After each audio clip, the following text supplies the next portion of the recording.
to be what the American people want. This isn't about politicians' wants and needs and their special interests and what they're going to get done and what they're going to gain from how they posture themselves on these laws. This is a straightforward issue that doesn't need anything else attached to it. Every one of you politicians in Washington need to be protecting your fellow Americans. That is it. That is the issue that needs to be handled. What do you think about how the president handled it this week? You know, a lot of talk was about the Bill of Love, and that's really all a lot of people heard. But there was plenty of things that he brought forward in that meeting that he was expected to be on that reform that they're bringing through. And he's going to stand firm on his promises from the campaign trail. I don't think he's going to turn his back on any of us who stood up for him and backed him up and supported him through this. I believe in him. I see the changes he's made in our country so far, and I have nothing but hopes for what's going to come in the future from him. So there's obviously so much focus on the comment that he made, this S-hole comment about these countries. You know, the S-hole comment, if that's going to start making everybody who says S-hole a racist, what is this country coming to? And why are they focusing so much on that? And why are they not focusing on the positive things that our president is doing? And why aren't these liberal TV media outlets focusing on the American victims of illegal alien crime? They will not even talk to us. They want to act like we don't even exist. And guess what? Liberal media, just because you don't acknowledge us and you don't have us on your shows does not mean that we don't exist. We're here, we're hurting, and it's happening more and more every day in America. Marianne, you know what may have prompted the comment or the discussion, or however it actually came out, was that Senator Durbin was arguing that people who are here on temporary status because of, for example, the earthquake that happened in Haiti, in El Salvador as well, the earthquakes and the hurricanes that brought those people here, they were granted temporary status in the country, and now the president says it's time for them to go back. The infrastructure has been repaired, and the things that were promised have happened. Durbin is pushing for them to be able to stay here. What's your message on that? Durbin needs to start taking care of the homeless veterans we have, and the homeless Americans that we have, and the hungry American children that are out here on a daily basis. And I think our politicians in Washington have lost focus on what they really are there for. The constitutional rights that every one of us as American citizens have that are being completely ignored, and they are giving more precedent to these illegal criminals. And every one of them are criminals because they're here. This DACA program that the liberals claim have such, they're contributing members of society. 24% of them are illiterate in English. Only 42% of them have basic English comprehension. And 49% of them have not graduated from. And there's a huge percentage of them that are on welfare programs. What I think our politicians need to be doing, and Mitch McConnell needs to take this to the Senate floor, we need Kate's Law passed, and we need No Sanctuary for Criminals Act passed, because both of those things deal with over 900,000 convicted illegal felons who are roaming the streets in America. And our politicians don't care about our safety, and they want to make a big deal about protecting these DACA people. Do what you need to do first. Mitch McConnell, quit throwing this back on angel mom and dads that we need to pressure Trump to get us more airtime in order to enable you to bring it to the Senate floor for a vote. And do what you were elected to do. Marianne Mendoza, thank you so much for being with us tonight. We wish you well, and we're sorry for what happened to your family. I know that's not enough, but we really appreciate your thoughts tonight. Thank you very much. Thank you so much. So in this debate over the words that have been said, is it all distracting us, as Marianne Mendoza is urging everyone to consider, from the real underlying issues of the struggles that we face in this country? Here now, Molly Hemingway, senior editor at The Federalist, and Richard Fowler, nationally syndicated radio talk show host, both are Fox News contributors. Marianne Mendoza was very moving. Obviously, this is very personal for her, and she has experienced the worst of it firsthand. Richard, what do you say about what she had to say, and what's your response of the focus in Washington right now? Well, I mean, I'm really sorry for her loss. I mean, it's definitely to lose a child. I don't have a child, so I can't imagine what it is to lose one, and so my heart goes out to her. But with that being said, I think we can do both of these things. It's not hard to do both. And I think that's what Senator Dick Durbin from Illinois was trying to do when he presented his deal to the president. Democrats are willing to give on border security, willing to give more money to make sure that the border is secure. But at the same time, we want to make sure that we protect those individuals who came to this country at no fault of their own, who are either in college, have a job, or are serving in our military. And on top of that, we want to make sure that we protect those who have temporary status in the country, who are working and contributing to our society. And what the president met that deal with, it was temporary. And what the president met that deal with was with a comment that a lot of people have called racist, people have called it culturally insensitive at best, and criticizing these countries that have meant a lot to American history and a lot to global history. And I think that's sad. And I think the president lost a lot of momentum and a lot of ground that he picked up on Tuesday. He squandered it all today. Molly. Yeah, I'm not sure if I share Richard's view that Senator Durbin is seeking a deal so much as sabotaging a deal. But I think there's a lot we don't understand about the comments that he leaked. His claim, we're talking about, whether to extend temporary status. The argument of people who want to extend temporary status is that we have to do it, even if it's been 18 years, because we can't send people back to these hellholes where they're from.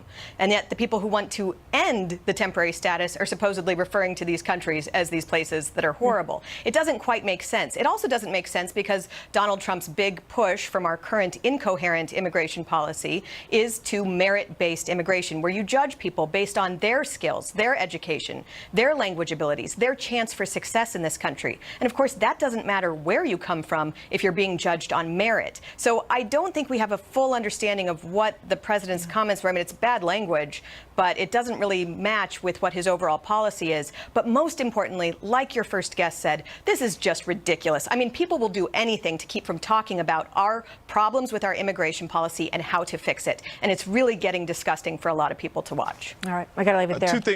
I'll be brief. Two things. One, I think the president's comment is part of the problem. And number two, the Statue of Liberty says, bring us your poor, your tired, and your huddled masses. And a merit-based system takes away from what that statue says. So when we go to a merit-based system, let's take that statue down. But just remember, there have been plenty of times over the course of history where we have changed immigration policy, where we have halted it for a period of time. But to go to a strictly merit-based system we're allowed to do that as a country, against the Statue of Liberty. The argument that Richard is making is that everybody in the world has... The argument that Richard is making is that everybody in the world has equal right to be in America along with American citizens. That's not what I'm saying. That is not true. And that is what, being a sovereign country means that's not possible. I'm saying that we should allow the poor and the huddled masses in so they can achieve the American dream, just like my parents did. Thanks, that's what I'm saying. I got to go. Thank you very much, Molly and Richard. Good to see you both. So coming up next, with so many House Republicans retiring or seeking higher office, what does it mean for the GOP's chances of keeping their majority in the 2018 midterms? Our power panel on that and why there's so much focus on a little race in Pennsylvania right now. And Tanya Harding back in the spotlight, folks, but things got ugly quickly when she was asked again about Nancy Kerrigan. Why?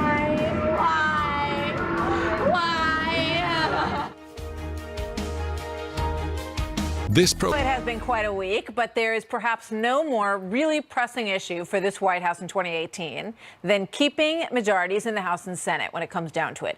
These 30 Republicans have said sayonara at least to their seat in the House.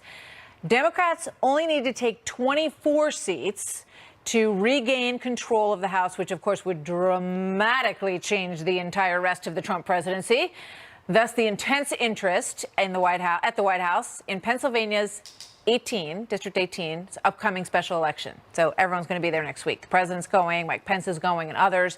President Trump won that district by 20 points in the election. It should be a very safe area.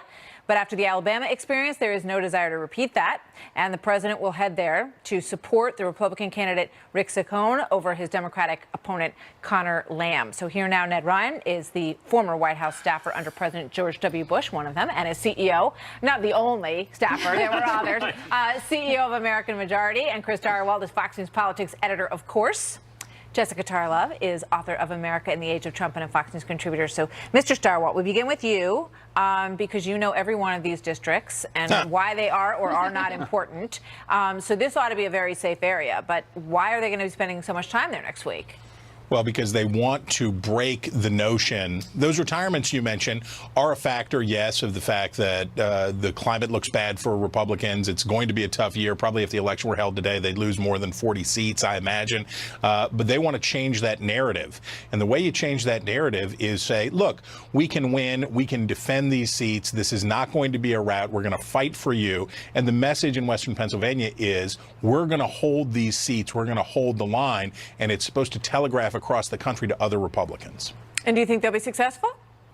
They better be. If they can't hold that dadgum seat, they can't hold any. Well, you could have said the same thing about a Senate seat, a certain Senate seat in Alabama. Then nobody. There are no child molesters on the Roy ballot this time, Right. which I think is a key difference. Yes. Right. There's so many differences. So between the child molesters and the asshole environment that we're living in, it's pretty ugly out there. But you know what, Ned? When you sort of peel back the onion and you take a look at what's going on in the country underneath it all, I do wonder whether or not these seats across the country are as vulnerable as people seem to think they are. I tend to think, again, we're in January. November is a lifetime away. You look at the economy. The economy is picking up. I think we could maybe have potentially multiple 4% growth quarters.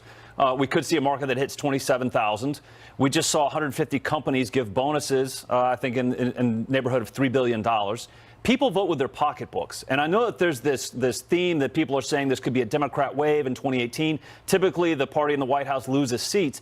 But with all of these things going well in the economy, I'm still confused as to what Democrats are actually running on in 2018. I mean, if the economy's going great and the market's going great, what are they going to run on? Resistance, impeachment, hey, put us back in power so we can raise your taxes. So I'm still confused as to what the actual message of Democrats is going to be in 2018. And let's not forget, in the Senate map heavily favors Republicans. I actually think Republicans are going to pick up seats in the Senate regardless, and I still think they're going to keep the House in November of 2018. But Jessica, Really? if they lose the House, they will, they're going to push impeachment proceedings almost immediately, right? I mean, Well, at least I don't know based 25 on what, of them but that's are. probably what's going to happen. No, I'm not a fan of that approach. I don't think it's smart. I don't think it's good messaging also going to an election year. I agree with Ned insofar as that we need messaging based on policy, and I think Democrats need to get that under control. I completely disagree about taking the House back. As you said, we need 24 seats. You already have 30 retirements. I think 18 are seats actually that Hillary Clinton held, and that's why a lot of people like a Darrell Issa are actually backing away from this, coupled with Republican popularity and the president's own popularity there.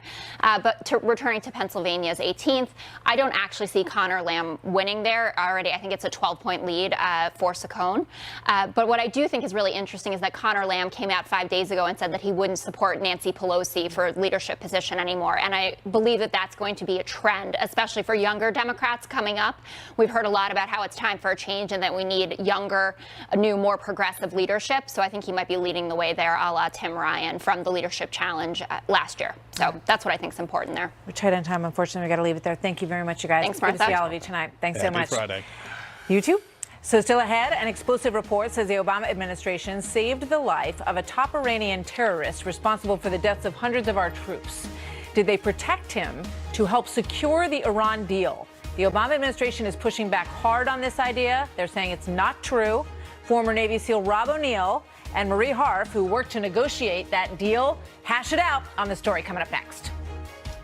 Yesterday marked a milestone in preventing Iran from obtaining a nuclear weapon. Iran has now fulfilled key commitments under the nuclear deal. So it's a disturbing question that has a lot of people, including former Obama administration officials, talking tonight. Did the previous administration save the life of a top Iranian terrorist in order to secure the Iran deal? This is reporting that comes from a Kuwaiti newspaper that suggests that the Obama White House thwarted an attempt by the Israelis to assassinate Qasem Soleimani, a notorious warlord responsible for the deaths of hundreds of our troops in Iraq, possibly to curry favor to smooth the path for the deal with Iran. A former Obama spokesperson pushed back hard on this on Twitter yesterday. So what really happened here? Joining me now, Rob O'Neill, the former Navy SEAL who killed Osama bin Laden. He is the author of The Operator, and former State Department spokesperson Marie Harf, who was part of the negotiating team that got the Iran deal done. Both are Fox News contributors. Welcome to both of you. Good to have you here tonight. Is this an issue, Rob, that you ever heard about, thought about, heard people talk about at that time? Yes, this is an issue because for some reason, a lot of it has to do with politics. The former administration really wanted to get a deal with Iran done. It seemed to they would stop at nothing, doing anything they could, stopping certain investigations, certain indictments. This thing with Qasem Soleimani is specifically disturbing because the Israelis had a plan to take him out, I think, somewhere near Damascus. And apparently they were tipped off. It's been reported by this Iranian newspaper. I talked to some of my friends in Washington and in Virginia today, and they said, yeah, that's exactly what happened. And if they're willing to protect the guy that's been referred to as the Iranian Osama bin Laden simply to get a really bad nuclear deal done with just for the sake of getting a deal done, not a great deal. If it's true, which it will come out that it is, that yeah, I'm disturbed by it. All right. Rob and others say that they have heard that this was the case, Marie. It's just total fiction, Martha, and there's no evidence that anyone has put forward that shows that this actually happened. A Kuwaiti newspaper, an Iranian newspaper, these are not sources that we would trust to actually have information about what happens in the United States government. Look, I was part of the administration. Yes, we wanted to get an Iran deal done that prevented them from getting a nuclear weapon, but certainly not at any cost, and that never prevented us from going after terrorists, from being very tough on Iran's other behavior. I think there are just times when people don't like the Iran deal, and because of that, they level all of these accusations, but none of them, and this one included, are backed up by actual evidence. Let me ask you both this. Here. You know, obviously there was an active plan to get Osama bin Laden, and Rob O'Neill and the Navy SEALs that he was with carried that mission out. Was there a plan of that sort to get Qasem Soleimani during the Obama administration? Because he's been stated as, you know, basically having the same equal power in Iran that Osama bin Laden had. Well, those are I would say those are two very different situations. Qasem Soleimani occupies a different space in Iran, and we sanctioned him in the United States using unilateral sanctions. We put a lot of pressure on him and the organization that he leads through a number of different actions, cutting them off from their funding, cutting them off from support, cutting them off from weapons. Responsible for the death of hundreds of American members of the military. And we took action against him because of that. But to equate him to Osama bin Laden just isn't a factual equivalent. It doesn't mean either of them are good. The way that they're saying about Soleimani is he's got more American blood on his hands than anyone alive other than Ayman al-Zawahiri, who now leads al-Qaeda. And I mean, President Obama, I was part of a couple different missions that President Obama did authorize. Obviously, the raid for Osama bin Laden, the rescue of Captain Richard Phillips. But for anything involving Iran, he was against. I mean, they even went as far as calling Hezbollah, they went from terror organization to sort of a militia to now like a political party. And we need to get the more moderate Hezbollah operatives involved with the negotiation, bring the moderate Hezbollah to the table. There's something there with the Iran thing, with literally flying in, what was it, $1.7 billion in cash overnight, cold hard cash to release 4 hostages. I mean, there's just shady stuff with Iran, and we're going to find out. Congress is going to find this out. We'll continue to stay on top of it. Marie, thank you. Hezbollah continued to be designated. Hezbollah was designated the entire time. It remains that way. We never took them off of that list. That's just not true. Marie, thank you very much. Rob, thank you as well. Joining me now, Fred Fleitz, a former CIA analyst who worked on the Iran nuclear program for 20 years. He's now Senior Vice President of the Center for Policy Security. Fred, you're listening to the conversation here. What's your take? Well, Martha, look, I think the president made the wrong decision, but maybe this decision wasn't as bad as people think. The nuclear deal is very weak. Iran's behavior got worse. It squandered sanctions relief on terrorism, military spending. The fixes proposed that Congress is putting forward, I think, are very weak and will not fix the deal. And I don't think they're going to be approved by Congress or Europe. But here's something I'm going to break some news here. This is based on a friend of mine who met with the president in December. The president told my friend when he decertified the deal in October, he never thought Congress would fix it. And I don't think he thinks Congress will ever fix it. So you might ask, why did the president do what he did today? Here's the second thing my friend was told. North Korea is the president's priority. He does not want both situations to blow up simultaneously. I think that makes a lot of sense, and it makes me feel better about a decision that on the face of it looks very bad. And let me make one final point. I think there are senior officials who are leaving this government over the next 120 days. I think one will be Rex Tillerson, one may be H.R. McMaster, and the president is going to need people who support his Iran policy, hopefully Ambassador John Bolton as National Security Advisor, to get us out of the deal. So I think that may help us explain what seems to be an inexplicable decision why the president would extend this terrible Iran deal again. Well, I mean, that's a fascinating development, if that's the reasoning. He did make it clear that he didn't think he would do it again unless things changed. But it doesn't, as you say, indicate that the Europeans have made any change. The Europeans haven't taken the protests in the street seriously in Iran at all. That's right. So what's going to change in the next 120 days? The president really has laid down a marker that he's going to have to stick to if nothing else changes on the ground. I think he's going to get out. Europe's not going to change its view. Iran's not going to change its view. Look, in Congress, there's people who want to protect the Iran deal, and there's Republicans who want to kill it. There's no way Congress is going to pass anything. I think the president intends to get out, just not right now. And you think McMaster and Tillerson are gone in what time frame? Well, I think Tillerson's leaving. There were reports this month that McMaster may be leaving. My understanding is that the president wants to give everybody a full year in office before they're let go. McMaster is supposed to give the president his decision by the end of January whether he's going to remain. But, you know, if the president decided to get out of the deal, he needs senior officials to implement that decision. And that's why I think he may want to wait. Fred Fleitz, thank you very much. Great to have you here tonight, Good sir. to be here. So coming up next, 4 fraternity members heading behind bars for beating a 19-year-old pledge to death in a horrific hazing ritual. But the fraternity itself is getting hit hard as well. Will this finally stop the senseless deaths on our college campuses? And Tanya Harding back in the news, trying to cash in on her infamy, but with dollar signs in her eyes, she has no apologies in her heart for Nancy Kerrigan.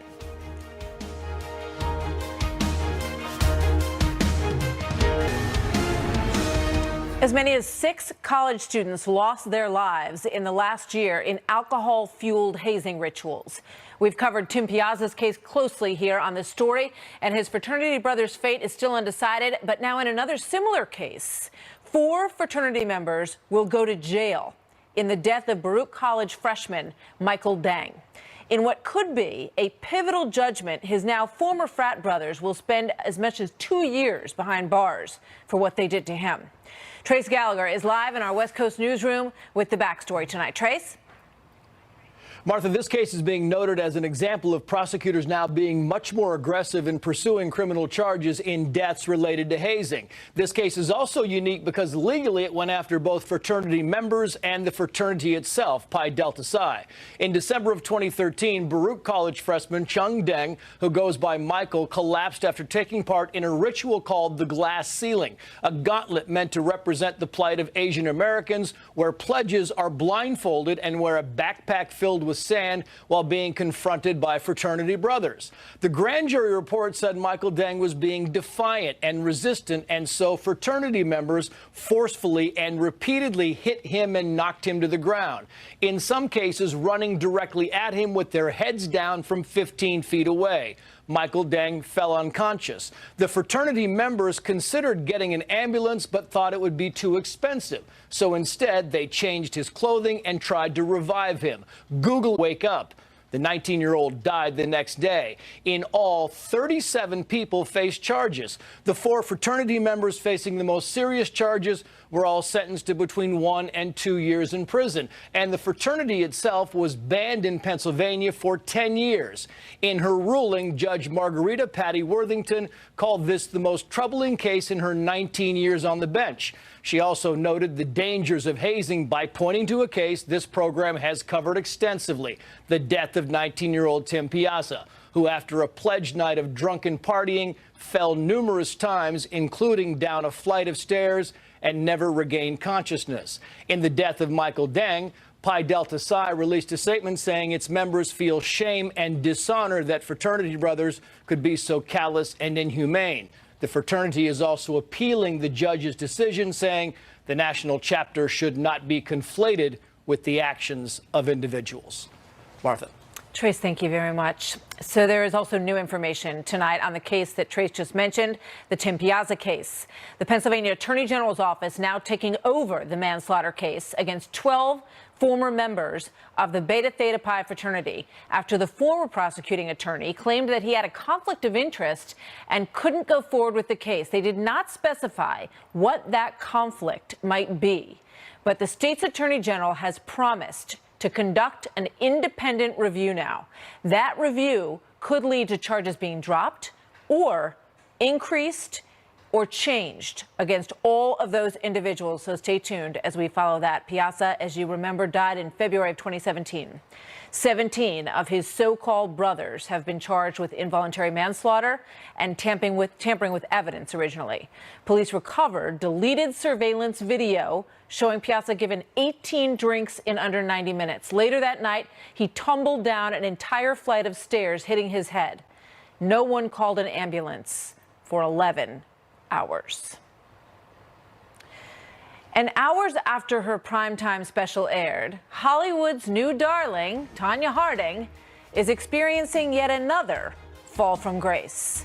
She is firing back at reporters, TV anchors, and now her own publicist for daring to bring up Nancy Kerrigan, a person who knows the whole 1994 saga all too well.